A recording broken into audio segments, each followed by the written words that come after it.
I was just wondering how you're going to be, you know, at 9:30 tomorrow morning. Are you prepared? I'm prepared. I'm all right. I'm all right with it. And how? I'm all right with it, but like I said, remember, let them know that I know that the cops knew who I was. After Richard Mallory died, I left prints everywhere, and they covered it up. And let me kill the rest of those guys to turn me into a serial killer. I know they did, because I was no professional serial killer or anything, or murderer, or whatever you want to call it, you know. I wasn't professional at what I was doing. Eileen, I did some sloppy work, you know, and I left How prints. have you prepared yourself for tomorrow morning? I'm all right with it. Yeah, I'm ready to go. Hey, I was tortured at BCI. They had the intercom on in the room, and they kept lying that it wasn't on, and they were using sonic pressure on my head since 1997.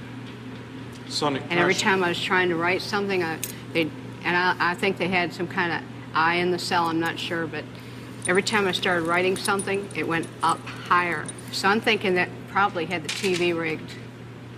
The TV or the mirror, something was rigged. They got a huge satellite on the compound. After they put the huge satellite on the compound, it could have been either rigged to the TV set or the mirror or something, because the electrician, when he put the mirror on the wall, he said, "Doesn't that look like a computer?" The back of it, and he stuck it to the wall. And do you think, what, did that affect your mind, do you think? Huh? Did that affect your mind in some way, the sonic? It was crushing my head, and they were using sonic pressure continually. Then when I had 3 meetings with Miss Villacorta on it, every meeting I had, she increased the pressure of the volume of the comm, increased the harassment on the floor, increased the trays being inedible, just increased every bit of my complaints and trashed all grievances.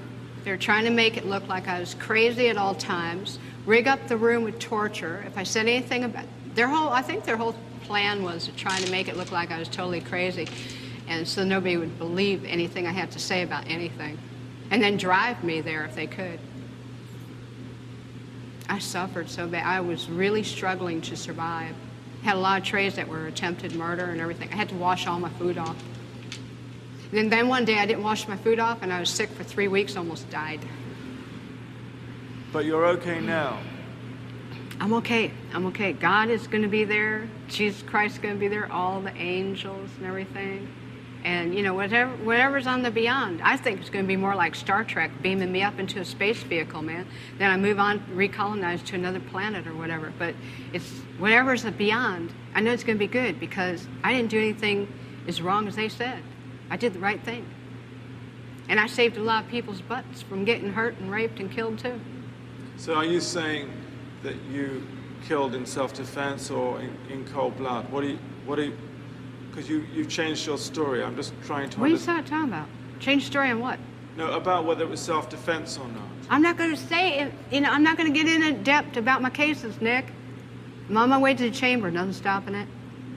You can believe it or you don't have to believe it. That's up to you, man.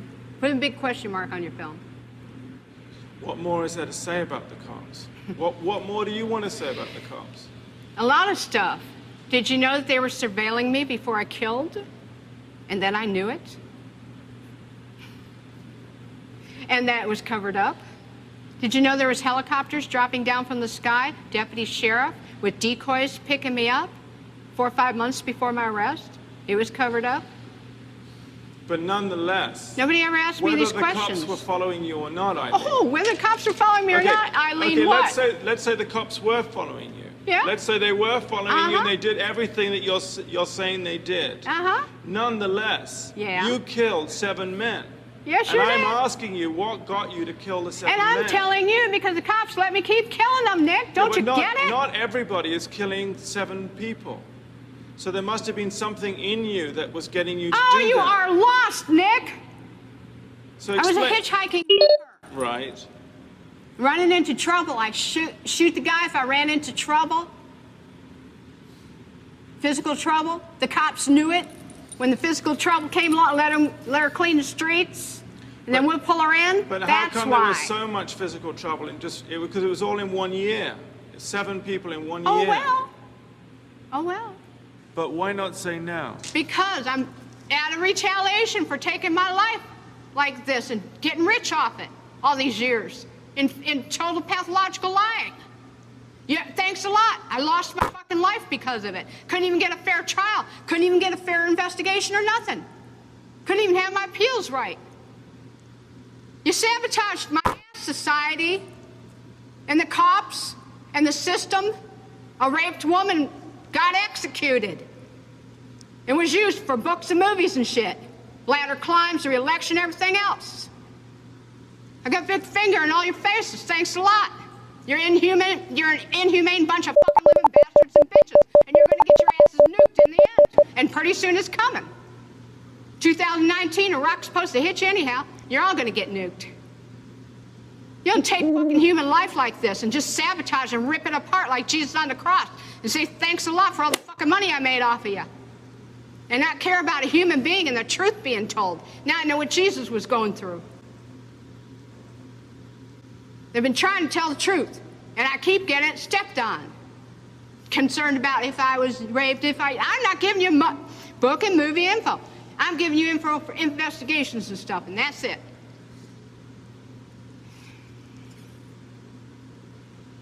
We're gonna have to cut this interview, Nick.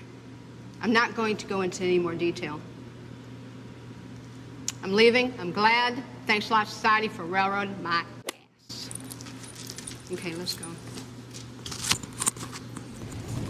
It was really pretty incredible that Eileen had just sailed through the psychiatric test the day before.